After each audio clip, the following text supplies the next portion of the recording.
پاکستان تحریک انصاف کے رکن قومی اسمبلی ہیں، ڈاکٹر فاروق ستار صاحب کو شکست دے کے وہ آئے ہیں، اور جن سے کل عمران خان صاحب نے ملاقات نہیں کی، اور اس کا انہوں نے ٹویٹر کے اوپر گلہ بھی کیا۔ اس کے باوجود وہ آج اسمبلی میں تو اعزاز سید صاحب نے ان کو روک کے پوچھا کہ آپ تو خود چل کے آ گئے ہیں حضور، کہتے ہیں ہم لائے نہیں گئے، ڈاکٹر صاحب نے کہا، امر لیاقت حسین صاحب نے، ہمیں لایا گیا ہے اور بڑے اہتمام سے لایا گیا ہے۔ تو اعزاز سید شرارتی آدمی ہیں، بڑے شرارتی رپورٹر ہیں، انہوں نے پوچھا کہ جس طرح کہ وہ جانتے نہیں تھے کہ کون لے کے آیا، تو انہوں نے کہا کون لے کے آیا آپ کو؟ تو انہوں نے کہا وہی جو لایا کرتے ہیں۔ پھر اسی طرح کہہ لیں کہ جو مطلب کہ پاکستان کی پارلیمنٹ کے اندر بھی کچھ اسی طرح کی باتیں ہوئیں، اور کچھ ڈھکے چھپے الفاظ میں جو ہے وہ ذکر کیا۔ مولانا اسد محمود ان کا نام ہے، انہوں نے بھی اپنی تقریر میں جو کہا کہ ہمیں پتہ ہے کہ یہ کیا ہو رہا ہے، فون کہاں آ رہے ہیں، سیف ہاؤس کیا ہیں، اور 19 سے پہلے آپ یہ کیوں کرنا چاہ رہے ہیں، یہ ہمیں پتہ ہے، ہم تحمل سے کام لے رہے ہیں۔ اور یار کنی دیر تحمل کام لینا ہے، پوائنٹ یہ بھی ایک پوائنٹ ہے، لیکن کہنے کا مطلب یہ ہے کہ اگر ہم اس کو سادہ الفاظ میں کہیں، جو آج پارلیمنٹ کے اندر ہوا، جو قانون سازی کے نام کے اوپر ہوا، وہ پہلی بات تو یہ ہے کہ اس کو انہوں نے کہا کہ جی پارلیمنٹ کو بلڈوز کیا گیا۔ میں یہ سمجھتا ہوں، مجھے یہ کہنے دیجئے کہ یہ ہمیں جو ہوتا ہے نا دن دہاڑے چٹے دن ڈاکہ زنی جو ہو رہی ہوتی ہے نا، مجھے تو لگ رہا تھا کہ ہمارے ساتھ وہ ہو رہا ہے۔ میرے ساتھ ایک دفعہ یہ واقعہ ہو چکا ہے، میرے کو ڈاکو ایسے موبائل کھو کے لے گئے سی، یہ جو ہے شادمان چوک فاطمہ موریل والا گول چکر جو ہے، یہاں پر میں کھڑا تھا، گن پوائنٹ کے اوپر وہ لے گئے۔ تو وہ جو بے بسی تھی، مجھے آج اسی طرح کی بے بسی فیل ہو رہی تھی۔ مجھے پارلیمنٹیرینز کا نہیں پتا، مجھے پاکستان کے پولیٹیشنز کا نہیں پتا، نواز شریف صاحب کا نہیں پتا، مولانا فضل الرحمان صاحب کا نہیں پتا، پھر جو پارلیمنٹ کے اندر لوگ بیٹھے ہوئے تھے، شہباز شریف صاحب، بلاول بھٹو صاحب، شاہد خاقان عباسی صاحب، خواجہ آصف صاحب، اور بڑے بڑے جو نام ہیں، کہ ان کی، یا پھر جو ایک غیر معروف بھی ہوتے ہیں نا ارکان اسمبلی یا سینیٹرز، مجھے نہیں پتا کہ وہ ان کی کیفیت کیا تھی، کہ یہ ان کے ساتھ کیا ہو رہا ہے یا قوم کے ساتھ کیا ہو رہا ہے، لیکن بطور ایک پاکستانی کے مجھے یہ لگ رہا تھا کہ میرے ساتھ وہی ہو رہا ہے جو 5-6 سال پہلے وہ ڈاکے کے وقت ہوا تھا۔ اسی لیول کی میں بے بسی فیل کر رہا تھا کہ آپ کے سامنے سب کچھ ہو رہا ہے، لوگ مان رہے ہیں، لوگ کہہ رہے ہیں کہ ہاں جی ہمیں لایا گیا، لوگ تسلیم کر رہے ہیں اور باتیں کر رہے ہیں کہ جی آپ ہمارے لوگوں کو فون کر رہے ہیں، اس کے باوجود بے بسی کا یہ عالم ہے کہ کچھ کرنا تو دور، کچھ کہہ نہیں پا رہے لوگ۔ اور یہ بھی جو میں کہا ہے میں نے آپ کو، یہ بھی میں اپنی اوقات سے بڑھ کے یہ والی بات کر رہا ہوں، ورنہ تو یہاں پر اتنا بھی رواج اب جو ہے وہ اتنا بھی کہہ لیں کہ اجازت نہیں ہے، یوں کہہ لیں۔ تو جو ہیں ہمارے سابق صدر آصف علی زرداری صاحب، انہوں نے آج جو جاتے ہوئے بات کی، وہ بڑی پتے کی بات تھی، اور وہی اصل بات ہے، اس پر غور کرنے والی بات ہے۔ پھر جو اپوزیشن لیڈر شہباز شریف صاحب نے، میں سمجھتا ہوں اپنے مزاج سے ہٹ کے جو بات کی، یعنی کہ شہباز شریف جیسا جو برف پہ لگا ہوا اپوزیشن لیڈر، یا برف خانے میں پیدا ہونے والا برف وہ لیڈر جو ہے، آپ کو پتہ ہے نا میاں شریف صاحب کا برف خانہ بھی تھا، تو اتنا ٹھنڈے مزاج کا اپوزیشن لیڈر کہ وہ جو دھمکی بھی دے تو یوں لگ رہا ہوتا ہے کہ جناب کہ وہ درخواست لکھ کے پیش کر رہے ہیں۔ وہ بندہ ایک اس نے ایسی بات کر دی ہے، پاکستان کی اسٹیبلشمنٹ کو مخاطب تو نہیں انہوں نے کیا، لیکن ان کے غائبانہ مخاطبین وہی تھے، کیونکہ ان کو بھی پتہ ہے کہ یہ سارے کام کون کروا رہا ہے۔ عمران خان صاحب تو وہ کیا کہہ لیں کہ وہ انہوں نے کیا پدی اور کیا پدی کا شوربہ انہوں نے کیا کرنا ہے اور ان کی اوقات کیا ہے۔ مولانا فضل الرحمان صاحب کی باتیں چھوڑیں، جو بات آصف زرداری صاحب نے کہی، انہوں نے کہا کہ جتنا یہ زور لگا رہے ہیں بیج لگانے میں، پھل کوئی اور کھائے گا، تو یہی بات ہے۔ اور مولانا جو ہیں شہباز شریف صاحب، انہوں نے جو بات کہی، انہوں نے سکوت جو ڈھاکہ ہے اس کا ذکر کیا۔ انہوں نے کہا کہ پاکستان 2 لخت ہو چکا ہے عوامی رائے کا احترام نہ کرنے کی وجہ سے، یہ بہت بڑی بات انہوں نے کر دی ہے، اور عوامی رائے کا احترام جنہوں نے تب نہیں کیا تھا وہی آج عوامی رائے کا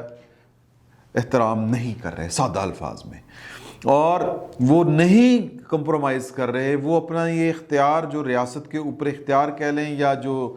آپ کہہ لیں کہ جو ہولڈ ہے ان کا، ہولڈ کو ہم اردو میں کہے تو آپ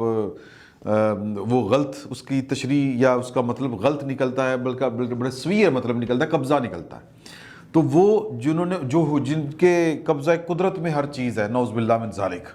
قبضہ قدرت تو کوئی اور چیز ہوتا ہے، لیکن کچھ زمینی خدا بھی ہوتے ہیں نا. ہمارے زمینی خدا جو ہیں وہ ہر چیز اپنے اختیار میں رکھنا چاہتے ہیں، اور وہ حکومت سازی کا اختیار آپ کو اور مجھے نہیں دینا چاہتے. Simple is that. اس سے زیادہ ای وی ایم کی تشریح اور نہ ہو سکتی ہے. اور یہ جتنا آج فساد جو بھی کھڑا ہوا تھا، اس کا اور کوئی دوسرا مطلب اس کے علاوہ ہے نہیں کہ وہ ووٹ کو، نواز شریف صاحب تو کہتے تھے کہ ووٹ کو عزت دو، یعنی کہ ووٹ تو تھا، اب ووٹ بھی اغوا ہو گیا. آج یہ جو قانون منظور ہوا ہے، اس کا مطلب یہ ہے کہ پاکستان کے عوام کا، آپ کا اور میرا جو ووٹ ہے وہ اغوا ہو چکا ہے. وہ ایک ایسی بس ہے جس کا کوئی ڈرائیور کوئی پتہ نہیں، کہ آپ نے ووٹ ڈالا ہے تو پتہ نہیں نکلے گا کتوں جا کے. تو ای وی ایم کو سمجھنا اگر آپ چاہتے ہیں تو وہ سمپل سی بات ہے کہ یہ ایک کمپیوٹرائزڈ مشین ہے کہ جس کے اندر جو آپ پروگرام ڈالیں گے اور جو اس کو کمانڈ دیں گے وہ اس کا رزلٹ دے دے گی. میں اس کے اوپر وہ جو ہے کہ جی اس پر اتنے پیسے لگیں گے، یہ ہوگا وہ ہوگا، کہ پھر وہ دلیل سب سے بڑی ہے کہ مشین ہے. اور پوائن مشین کے پیچھے تو کوئی بندہ ہے صاحب. ڈر ای وی ایم سے نہیں لگتا، ای وی ایم کو چلانے والے ہاتھوں سے لگتا ہے. ڈر جو تھا وہ آر ٹی ایس سے نہیں لگتا تھا، ڈر آر ٹی ایس کو بٹھانے والوں سے لگتا ہے. اور ہم بھگت رہے ہیں، یہ ہم بھگت رہے ہیں نا حضور. یہ جو چینی جو ہے ہمارے ہاتھ میں نہیں آتی،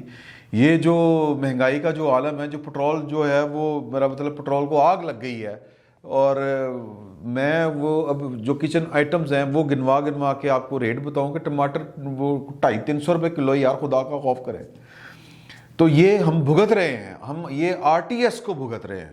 اور یہ آر ٹی ایس کیوں تھا، یہ ای وی ایم کیوں ہے؟ وہ اس لیے ہے کہ ہمارے جو صاحب ہیں، ہمارے جو صاحبان ہیں، وہ نہیں چاہتے کہ یار یہ کمین جو ہیں یہ اپنے فیصلے خود کریں. ان کو زوم ہے کہ جی کہ ان سے زیادہ محب وطن کوئی نہیں ہے. ان کو زوم ہے کہ جی کہ ہم سے زیادہ عقل مند کوئی نہیں ہے. ان کو زوم ہے کہ جی کہ ہم چیزوں کو زیادہ اچھے طریقے سے چلا سکتے ہیں. ان کو زوم ہے کہ پاکستان کو ہم نے یونائٹ کیا ہوا ہے، پاکستان ہم نے بچایا ہوا ہے. اب اس کے اوپر بڑی لمبی بحث ہو سکتی ہے. مجھے ایک انتہائی طاقتور شخصیت نے میرے منہ کے اوپر بیٹھ کے یہ والی بات کہی، اور میں اپنی بزدلی کا اعتراف کرتا ہوں کہ میں یہ بات سن کے ان کو یہ نہیں کہہ سکا کہ میں ان کو واقعات گنوا سکتا تھا کہ پاکستان کس کی وجہ سے جو ہے وہ سلامت نہیں رہا، یا پاکستان کس کی وجہ سے پاکستان نے اپنے نقصانات اٹھائے ہیں. میں اپنی بزدلی کا اعتراف کرتا ہوں. وہ صاحب طاقت، یعنی طاقتور آدمی جس کے ہاتھ میں بندوق ہو، ڈنڈا ہو، ٹھڈا ہو، مارنے کے لیے بوٹ پہنے ہو، اس کے سامنے آپ عقل کی بات نہیں کر سکتے. کریں گے تو پھر وہ جو نا وہ کلمہ حق، میری اتنی جرت نہیں تھی، میں نہیں کر سکا. تو مطلب یہ کہ وہ یہ سمجھتے ہیں ہم ان کی نیت پہ چلیں شک نہیں کرتے، لیکن ہم ان کو یہ تو بتا سکتے ہیں. لیکن یہ بتانا پھر کس کا کام ہے کہ جی کہ حضور کے آپ کے ان کاموں کی وجہ سے اتنی بار پاکستان کا نقصان ہوا ہے. یہ ملک لوگوں کا ہے، لوگوں کو فیصلے کرنے دیں. اور دیکھیں ای وی ایم کا جو معاملہ ہے وہ عمران خان صاحب کی سادگی یا وہ داؤ کے اوپر ہے کہ جی کہ میں اپنی مرضی کا کوئی بڑا افسر لے آؤں گا اور اس موجودہ افسر سے لڑ کے لے آؤں گا، اور وہ جب آئے گا تو پھر ای وی ایم کا قانون تو منظور ہو چکا ہے، تو جناب ریموٹ کنٹرول کے ذریعے ادھر سے بھی ووٹ مجھے پڑیں گے، کیونکہ کارکردگی تو جو ہے وہ سو ہے، وہ تو تشریح کی محتاج نہیں ہے. عمران خان صاحب کی جو کارکردگی ہے، تو ادھر جو سمندر پار پاکستانی ہیں ان کا وہ بھی ایک اتنا بڑا ڈاکہ ہے کہ میں اس کے اوپر بھی بات کریں. الفاظ ساتھ چھوڑ جاتے ہیں جب آپ کی کہہ لیں کہ وہ سیاپا اتنا بڑا ہو یا گند اتنا بڑا ہو کہ وہ پھر آپ کے جو الفاظ ہیں وہ اس کا احاطہ نہیں کر سکتے، اس میس کا، اس گند کا، اس کڑمس کا، اس میرا مطلب ہے جو بھی کہنا چاہیے، کیا کہنا چاہیے میری تو سمجھ میں نہیں آ رہا. میں آج تھوڑا سا وہ کیا کہہ لیں کہ مطلب دل خراب ہے، سادہ الفاظ میں یہی کہنا چاہیے. تو اب کہنے کا مقصد یہ ہے کہ پوائنٹ اگر ہم اس کو نیرو ڈاؤن کریں تو وہ یہ ہے کہ پاکستان کی جو اسٹیبلشمنٹ ہے وہ جو پاکستان کے اوپر اس کا جو اختیار ہے، اس کے اوپر پاکستان کے اوپر جو وسائل، اقتدار اور اختیار، یہ تینوں چیزیں وہ چھوڑنا نہیں چاہتی. اور اسی شرط کے اوپر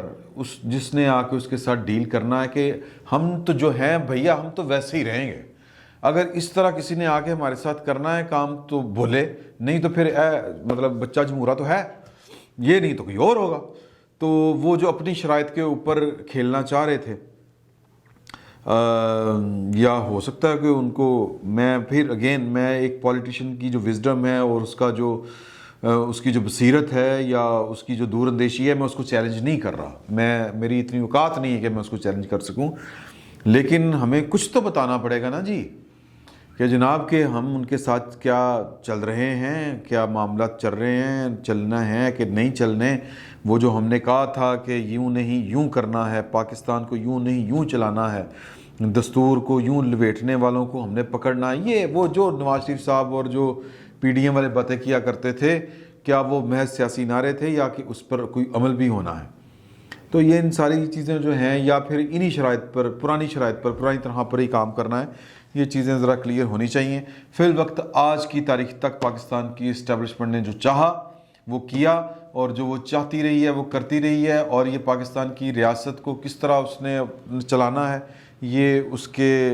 مکمل کنٹرول میں ہے. اور آج عمران خان صاحب کو کہہ لیں کہ یوز کر لیا گیا ہے، یا عمران خان صاحب جو ہیں وہ اپنے داؤ کے اوپر ہیں. یہ آنے والا وقت بتائے گا داؤ، عمران خان صاحب کا داؤ کیا ہے. یہ کل والی ویڈیو اگر آپ دیکھ لیں گے ولاگ، تو آپ کو اندازہ ہو جائے گا کہ عمران خان صاحب کیا گیم کر رہے ہیں اور اسٹیبلشمنٹ اپنی کیا گیم کر رہی ہے. فی الوقت اتنا ہی، بہت بہت شکریہ.